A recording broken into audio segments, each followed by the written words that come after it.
Thank you for the reminder. Obrigado pela lembrança. Então, como a gente está começando agora, nós estamos vendo os modal verbs. Deixa eu colocar aqui a tela para ficar gravado no vídeo. Eu acabei de explicar cada um, só fazendo uma recapitulação rapidinho. Então, o can, permissão, habilidade no presente, né? Ou inabilidade no presente. Could, habilidade no passado, ou permissão de uma maneira muito educada no presente, né? May to might, os dois querem dizer talvez. O may é para pergunta e o might é para negativa e positiva. Isso não quer dizer que vocês não vão ver o may no meio da frase ou o might como pergunta. Pode ser que aconteça. É que geralmente assim. Mas nada impede que você use o may e o might invertido. O should é conselhos, deveria, né? O must, obrigação, né? Dever. E o would, ele transforma o verbo no pretérito. Iríamos. Então, eu cadastrei aqui para vocês, atividade de apostila, da página 14 à página 17. Então, aqui, na página 14, na primeira página, a gente tem o primeiro exercício com os modal verbs. Então, aqui ele tem o may e o can, né? E o can't, é o negativo. E o que eles querem que a gente faça? Eles querem que vocês leiam o começo das frases, as perguntas, né? O começo das frases, e conecte com o resto das frases. Por exemplo, excuse me, may I come in? Talvez eu possa entrar, né? E aí vocês vão ver qual que faz mais sentido. A person who is late for a meeting, uma pessoa que está atrasada por uma reunião, pode ser? E aí vocês colocariam o number one aqui. Na 7, vocês vão responder. Qual frase estão pedindo por, dando ou recusando permissão? E qual frase está mencionando uma possibilidade? Né? Na 8 você vai falar se é true or false, de acordo com os modal verbs que a gente aprendeu. E na number 9, vocês vão completar com may, com can ou com can't. Né?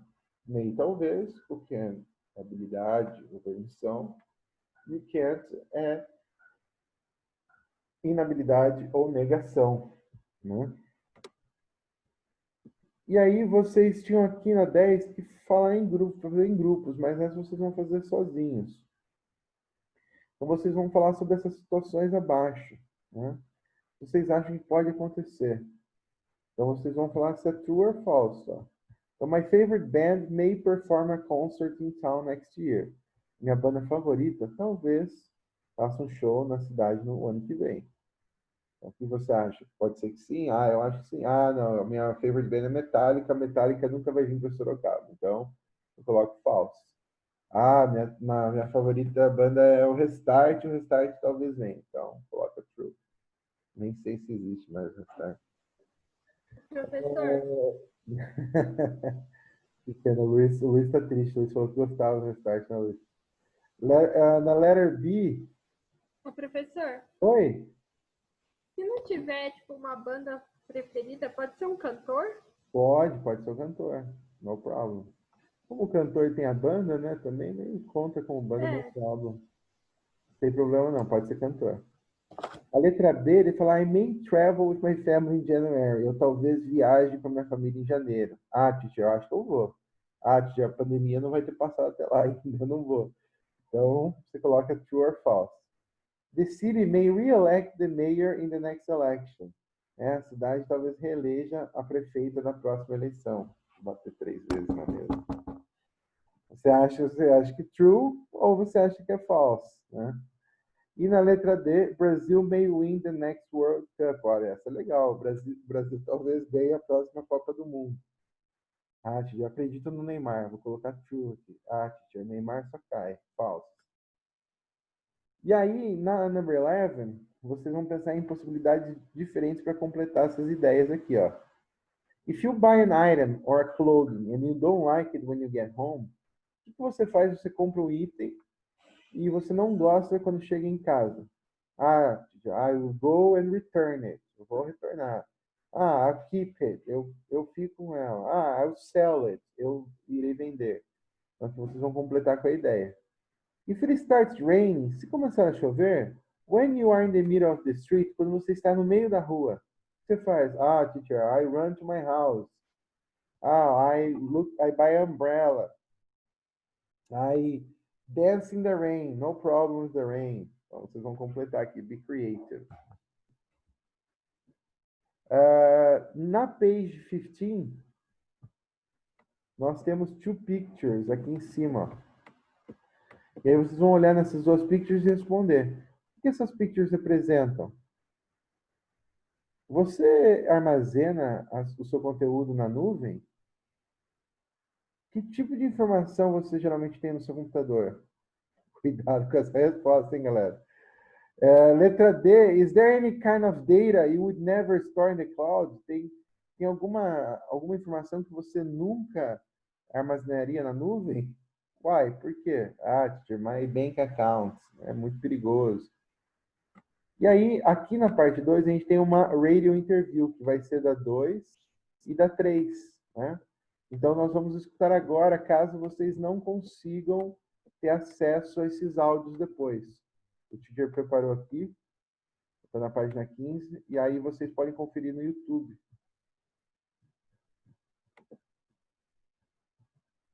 Vou só carregar aqui o meu áudio.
O sistema hoje está lento, mas já estamos chegando na página 15.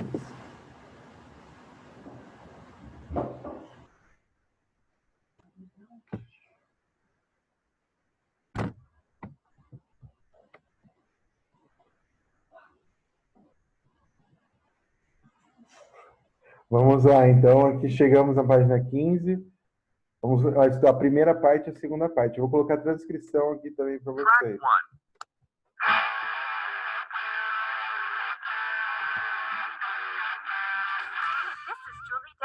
And you're listening to We Rock Radio.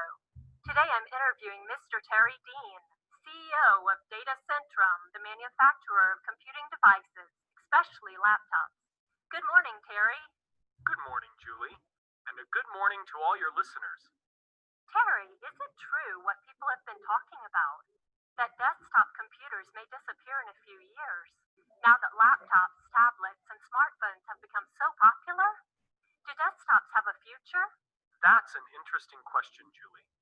I wouldn't say desktop computers would disappear anytime soon. Fewer people are buying them now, but they are still very important because there are things only desktops can do. Like what? Well, to start with, there's the matter of storage capabilities. Tablets and smartphones can do a lot, but they cannot hold large amounts of data, mainly because that is not their purpose anyway. I see, but doesn't the storing of data in the cloud kind of solve this problem?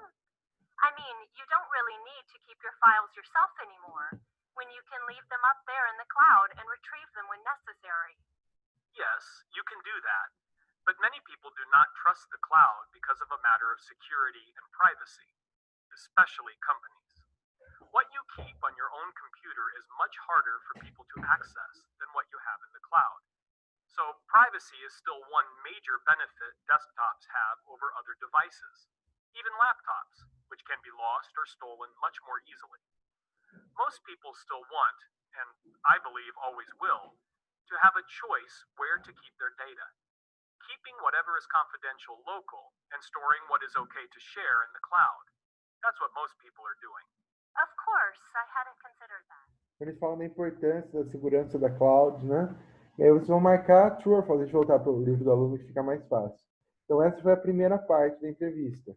Então na number 2 vocês vão marcar true or false, verdadeiro ou falso sobre essa primeira parte. Agora nós vamos escutar sobre a segunda parte da entrevista, que é a number 3, né? Então vamos lá.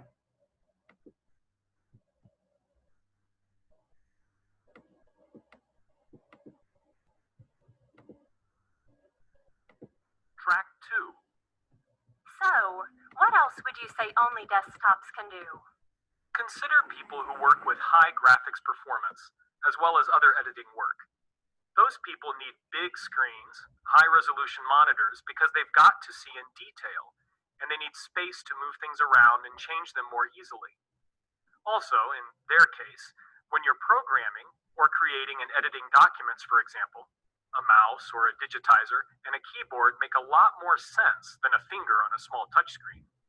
True, I find it extremely uncomfortable to use the screen keyboard on my tablet, because you're left with just a little tiny bit of screen to work on. Very often you can't even see what you're writing. There you go. That's what I'm talking about. But in any case, I think the desktop will have to change to adapt to this new era. It will have to integrate better with tablets and smartphones, since almost everyone will have more than one device in the near future. Actually, consumers nowadays are very happy to own multiple devices because they like the possibility of using one or the other wherever they are and whatever the situation is. Can you explain that better? Sure. Imagine you need to leave your desk, but you need to finish whatever you were doing, say complete a worksheet, somewhere else. Then ideally, you will be able to grab your tablet or your smartphone, and the worksheet you're working on will just go with you until you can once again get back to it on the bigger machine. All that done 100% automatically. It won't matter which of your devices you grab, not only is your work on it, but it's opened to the exact spot where you left off. Fascinating. So what you're saying is that handheld devices are definitely not going to make desktops obsolete, but only make them improve? Exactly. And this is basically because each device has its own advantages and best uses. What people can and like to do with a desktop is different from what they do with a tablet, which is again different from what they do with a smartphone. So people can use the appropriate device for the appropriate task at hand without any confusion at all. I don't think any one device can ever replace another 100%. Let's take you as an example, Julie. Me? Yes. What makes you choose which of your devices to use at a particular moment? When would you think, I'm going to use my desktop now? Or instead, I'm going to pick up my tablet now, for example. I have never thought of that. Let me think. I guess Bom, então, na number 3 vocês vão escolher a multiple choice que melhor se encaixa. Né? E vão colocar um xizinho na resposta certa sobre esse segundo áudio. Na number 4, ela está pedindo para que vocês falem qual desses devices vocês preferem usar. Surf the internet, surfar na internet, write a report for school. Então, para surfar na internet, qual desses devices você usa? O computer, o tablet, o cell phone ou o laptop? Para escrever um projeto para a escola, qual dos 4? Para editar e melhorar as suas fotografias, qual desses 4? Para armazenar os seus dados pessoais, qual desses 4? Para falar com amigos, qual desses 4? Para shop online, to play games, e aí vai sempre colocando o nome de cada um aqui do lado, tá? E aí nós temos um little text interpretation do Video Games and the Brain. É muito legal esse, ó. Call of Duty and the Halo players perform 30 to 50% better than non-players at making out details in clutters or managing events. Então, o pessoal que joga Call of Duty ou Halo foi 30% a 50% melhor nos detalhes, observando detalhes, controlando eventos, né? Kids who play Tetris for 30 minutes a day for 3 months had a thicker cortex than who didn't play. Ou seja, as pessoas que jogaram Tetris por 30 minutos por 3 meses ficam com o córtex mais grosso do que as outras. Ou seja, o córtex, eles acreditam que é a parte de coordenação visual da informação. Então, após analisar esse gráfico, vocês vão responder a A, a B e a C. O que você acha, né, desses efeitos, né, que fala sobre a atividade 5, né?